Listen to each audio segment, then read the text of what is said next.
Hello students, welcome to CACPIS academy. आज का date है 11th of April. Let's start with our newspaper analysis. अगर आपको इस एनालिसिस का PDF चाहिए तो हमारे टेलीग्राम चैनल को आप फॉलो कर सकते हो @CACP_Assam। एवरीडे एनालिसिस के बाद ये जो PDF है उसी चैनल पे अपलोड होता है। If you all are seeking to give the upcoming prelims of APSC, so there is a course from CACPIS Academy. अगर आपको ये कोर्स चाहिए, if you are interested, then you can call us in this number. Or if you are interested in the foundation batch, there is a batch, Parakram batch, where online offline classes take place by us. We are the faculties here, and all of us have a good experience in this civil service preparation. You can contact us or you can refer us, whoever needs it. So you can see there are 5 topics that today we will be discussing. The first one is de-extinction of the dire wolf, कि ये social media में बहुत ज़्यादा viral हुआ है। The Wolff, Dyer wolf, जो कि D extinct मतलब रिवाइव किया गया है, उसके बारे में हम डिस्कस करेंगे. Next, we will discuss about the new MSME classification criteria that has been given in this particular budget. Next is ये सलाइन एक्वाकल्चर हब्स क्या है वो देखेंगे. इसके बाद पहली बार जो एक नया इंडेक्स पंचायत एडवांसमेंट इंडेक्स ये लॉन्च हुआ है, व्हाट इज़ दिस, वो हम स्टडी करेंगे. और अंत में we will see Pradhan Mantri Mudra Yojana. Okay, so let's start with the first news, that is de extinction of dire wolf. क्या है ये न्यूज़? ये न्यूज़ है कि एक US बेस्ड बायोसाइंस कंपनी, नाम है कोलोसल बायोसाइंसेस, उन्होंने क्लेम किया है recently that the birth of 3 genetically modified grey wolf pups. ये ग्रे वोल्फ, ये डायर वोल्फ है. Actually they are the wolf that they had gone to extinction thousands and thousands of years ago. So it becomes a very very important part of your science and technology, environment, ecology and biodiversity. Alright, which is very important for the prelims की D extinction क्या है, genome editing क्या है, cloning क्या है, ये सब mains के लिए science and technology, environment, ecology, biodiversity और इवन की कुछ एथिकल कंसर्न रिलेटेड क्वेश्चंस भी आ सकते हैं. तो वही हम डिस्कस करेंगे कि what is the extinction. Extinction का मतलब क्या है कि लुप्त हो जाना, कि the species that used to और that used to be there with us in the environment, but suddenly due to many reasons वो लुप्त हो गए हैं उनका, और शेष कोई भी स्पीशीज नहीं बचा है, उसको कहा जाता है एक्सटिंक्शन. ऑलराइट, तो डी एक्सटिंक्शन क्या है? ये एक्सटिंक्शन को रिवर्स करना. जो स्पीशीज ये एक्सटिंक्ट हो गया है उनको रिवाइव करना is known as de extinction. तो आप लोग सोचोगे हाउ इज दिस पॉसिबल, कि अगर कोई भी प्राणी अगर लुप्त हो गया है, वो अभी और नहीं है सृष्टि में, उसको फिर से कैसे जीवित किया जा सकता है. ऑलराइट, पर हाँ यही हुआ है with it by the help of science and technology, by many techniques like cloning, genome editing, इन सब के द्वारा ये सब भी पॉसिबल आज के डेट में देखा जा रहा है.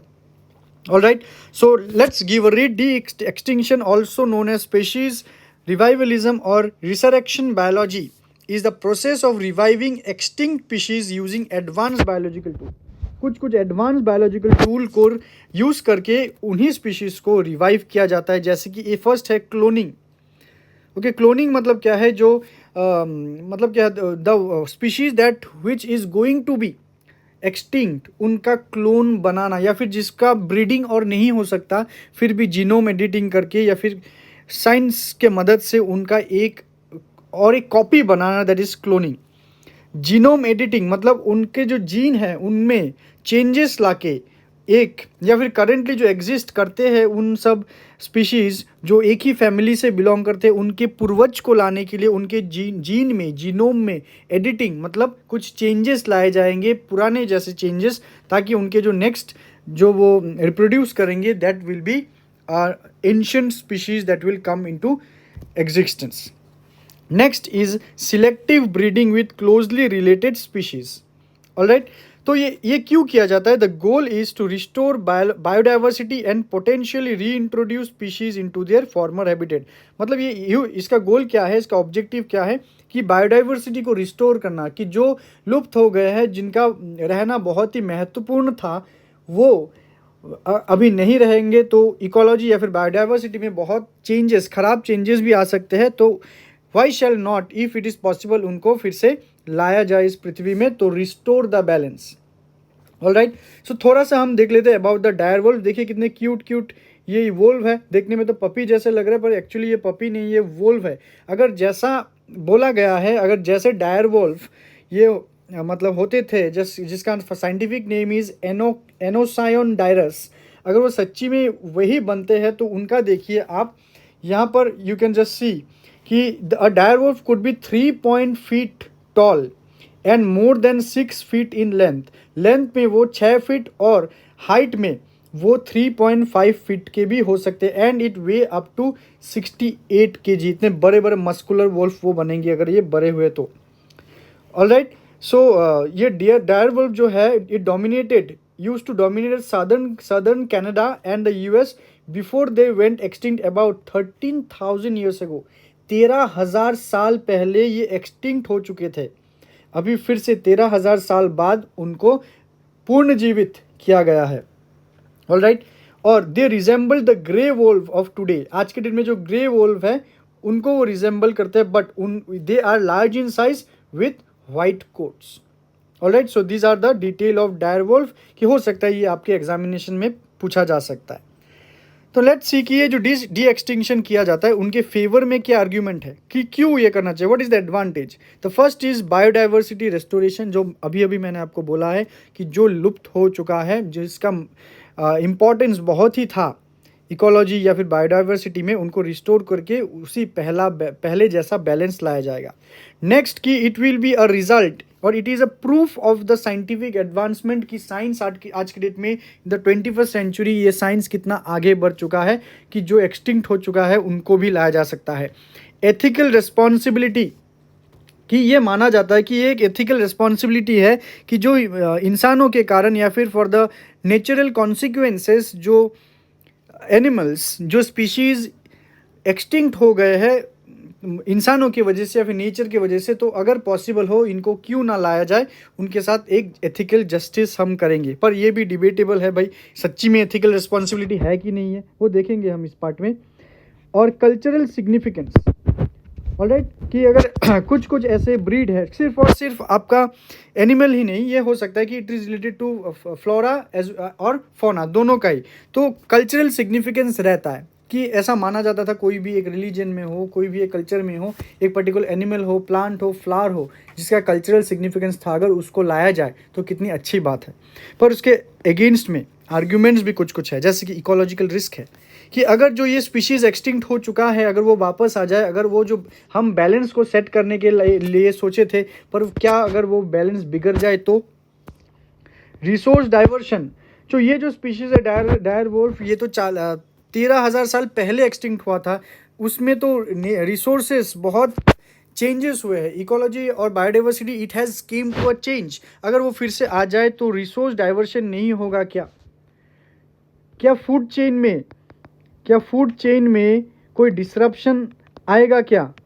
ये भी हो सकता है, कोई disruption in the food chain. Animal welfare concern, कि जिसको हम एथिकल बोल रहे हैं, कि अगर वो आए इस 13,000 साल बाद ही मान लो, क्या उनको जो जस्टिस मिलना चाहिए, क्या वो जस्टिस रियली मिलेगा? क्या वो सच्ची में एनिमल वेलफेयर होगा? और क्या वो अलग अदर एनिमल्स के लिए जो इवॉल्व हो चुके हैं इन 13,000 साल में, क्या उनके लिए कंसर्न नहीं है? फॉल्स सेंस ऑफ सिक्योरिटी, कि अगर हम ये एनवायरनमेंट को सिक्योर या फिर बैलेंस कर रहे, किसी लोगों ने उन्होंने आर्ग्यू किया है कि ये जो सेंस ऑफ सिक्योरिटी है वो फिर से पुनर्जीवित होगा, वो फिर से वापस आएंगे, तो ये एक फॉल्स सेंस ऑफ सिक्योरिटी है, क्योंकि नेचर अपने आप ही चीज़ों को चेंज और बैलेंस करता है, तो उसमें दखल अंदाजी नहीं देना चाहिए। Alright, so let's see what are the legal and ethical concerns here. The first is bioethics, कि playing God with nature raises philosophical debates, कि भगवान की जो मर्जी है, साइंस यहाँ पर इंटरफेयर करके भगवान ने जो चाहा था कि ये एक्सटिंक्ट हो जाए, एक्सटिंक्ट हो गया due to natural causes as well, तो भगवान की मर्जी के खिलाफ या फिर नेचर के अगेंस्ट जाना ये ठीक नहीं है। तो इसमें बहुत सारे रिलीजियस या फिर फिलोसॉफिकल डिबेट्स भी हो सकते हैं। कंजर्वेशन प्रायोरिटीज़ कि अगर डी एक्सटिंक्शन लार्ज स्केल में स्टार्ट हो जाए तो एग्जिस्टिंग जो वाइल्ड लाइफ प्रोटेक्शन लॉज है उनमें भी चेंजेस आएंगे या फिर वो एक कन्फ्लिक्ट का कारण बनेगा। Next is genetic ownership. तो ये जो नए स्पीशीज़ जो अभी के लिए तो वो नए होंगे ऑब्वियसली, अगर ये 13,000 साल पहले तो इस जनरेशन का तो नहीं है, तो ये नया जो अभी एक जीन आएगा हमारे लिए, पुराना जीन अभी आ रहा है तो वो नया जीन ही बनता है। तो who controls revived species and there genetic data.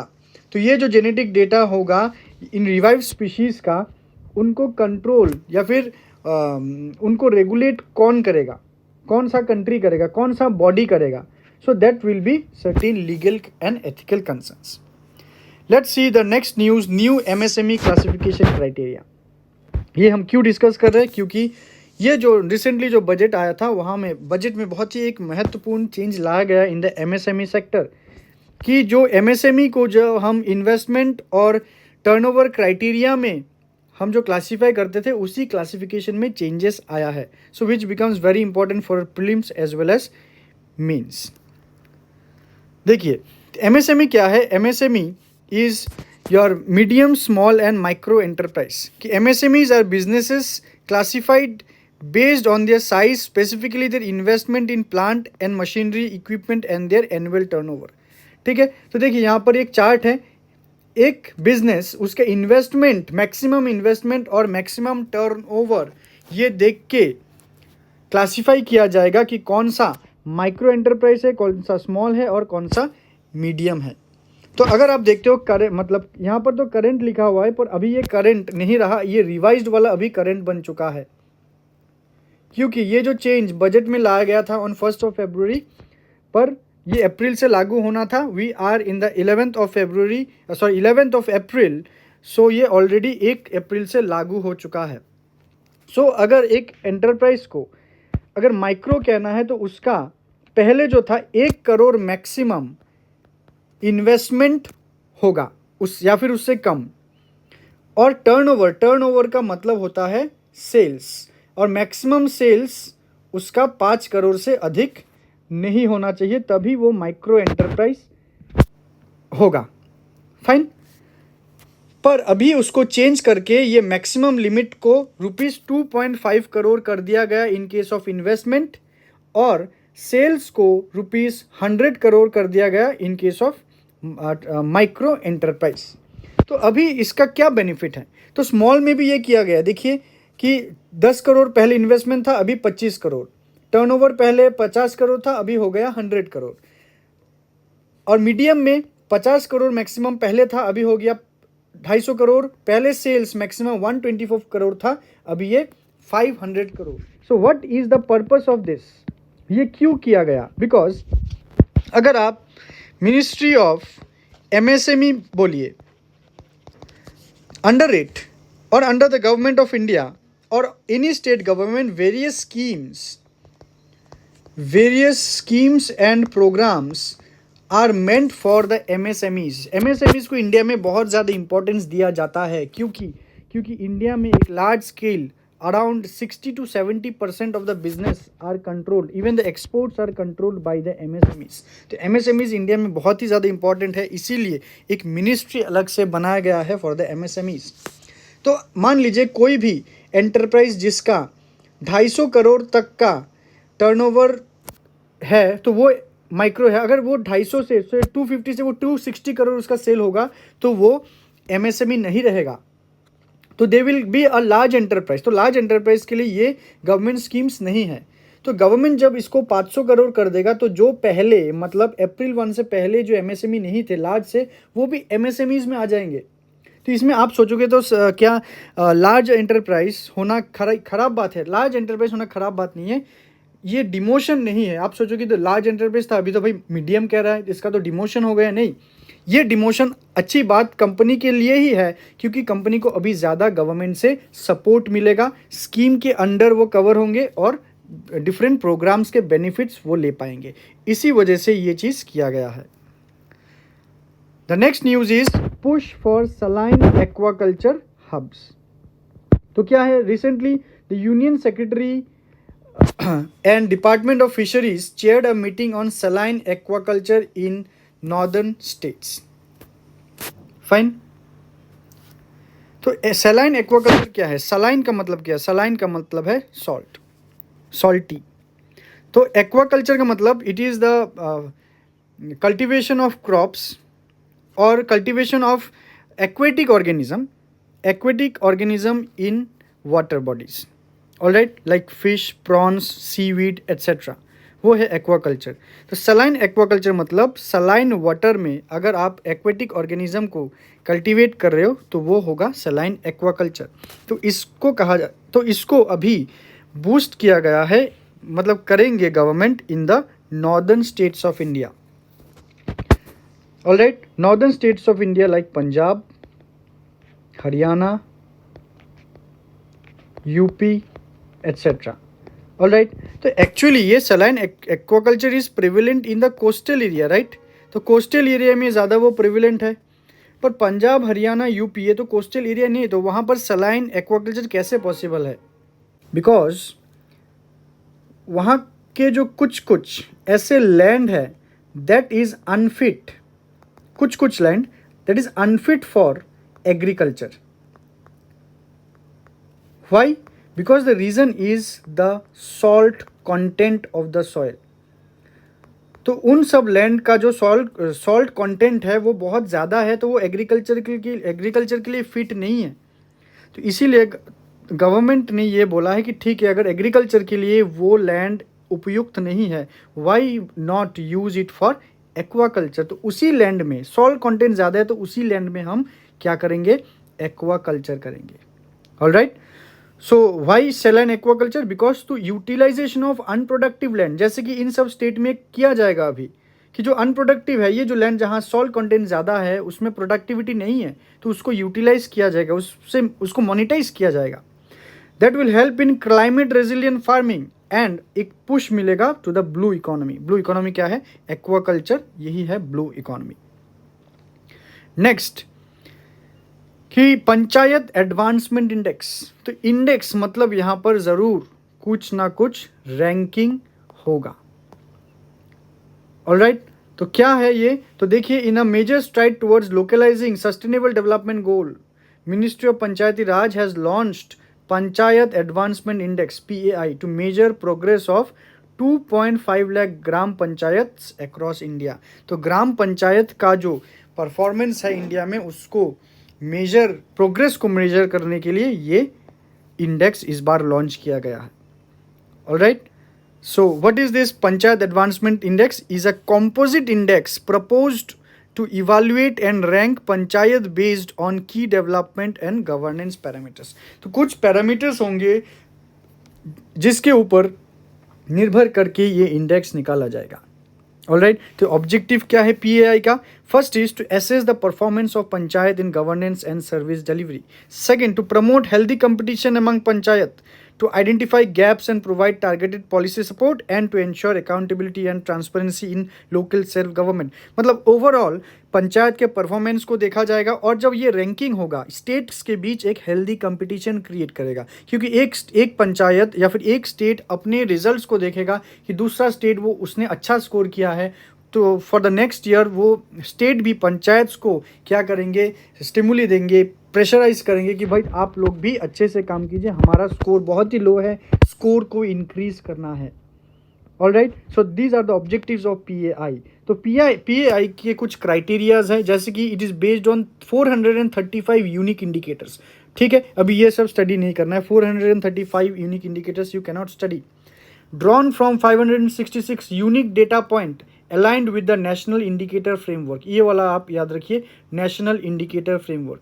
Data is collected and validated from 2,16,285 panchayat. ये सब नंबर याद नहीं रखना, जस्ट ये 435 याद रख सकते हो, नेशनल इंडिकेटर फ्रेमवर्क आप याद रख सकते हो, और किस मिनिस्ट्री ने ये लॉन्च किया है ये याद रखिए, that is ministry of Panchayati Raj. Another thing that you can launch you can just memorize is the 9 की थीमेटिक एरियाज। कौन से एरिया में ये पंचायत एडवांसमेंट इंडेक्स उन्होंने इसको कंसीडर किया है, जैसे कि poverty free and enhanced livelihoods panchayat, healthy panchayat, child friendly panchayat, water sufficient panchayat, clean and green panchayat, panchayat with self sufficient infrastructure, socially just and socially secured panchayat, panchayat with good governance and women friendly panchayat. So these are the thematic areas जहां पर पंचायत काम करेंगे. तो इन्हीं theme के अंदर ये जो आपके 435 इंडिकेटर है तो इन्हीं थीम के अंडर आता है. सो आप लोग इन थीम को याद जरूर कर लीजिएगा. The last one is प्रधानमंत्री मुद्रा योजना. तो why we are reading this? Because प्रधानमंत्री मुद्रा योजना recently completed 10 years of its launch. तो क्या है ये मुद्रा योजना? कि मुद्रा योजना जो है it is government of India's initiative to fund the unfunded. जिनको फंडिंग नहीं मिला है उनको फंडिंग देना. तो वो कौन है? वो है आपका छोटे छोटे इंडस्ट्रीज और नॉन फार्म सेक्टर. मुद्रा योजना एग्रीकल्चरल सेक्टर नहीं है. तो यहाँ पर देखिए कि they are non farm small and micro enterprise को क्रेडिट प्रोवाइड करने का एक योजना है, स्कीम है 20 लाख तक. एंड टू नॉन कॉरपोरेट, कोई भी कंपनी को मुद्रा योजना के अंदर नहीं लिया जाएगा. कोई भी फार्म बिजनेस या फिर एग्रीकल्चरल बिजनेस नहीं लिया जाएगा, वो नॉन फार्म होना चाहिए. पर जब ये लॉन्च हुआ था मुद्रा योजना, the amount was 10 lakh. But recently before the budget it was announced that मुद्रा योजना में 10 लाख नहीं 20 लाख तक का क्रेडिट दिया जाएगा. To promote entrepreneurship and self employment, enhance financial inclusion, encourage startups and small business that from unserved communities. तो next key feature आप देखिए, यहाँ पर 3 कैटेगरी ऑफ लोन है. पहला कि एक शिशु लोन. शिशु लोन अप टू 50,000 लोन है. ये 50,000 तक का लोन है.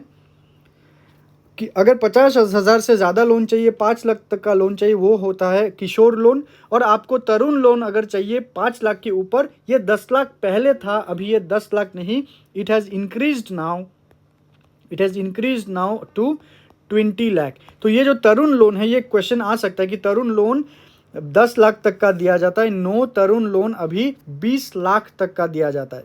ऑलराइट. एंड रिमेंबर, ये मुद्रा जो है ये कोई बैंक नहीं है, इट इज़ अ रीफिनांसिंग एजेंसी.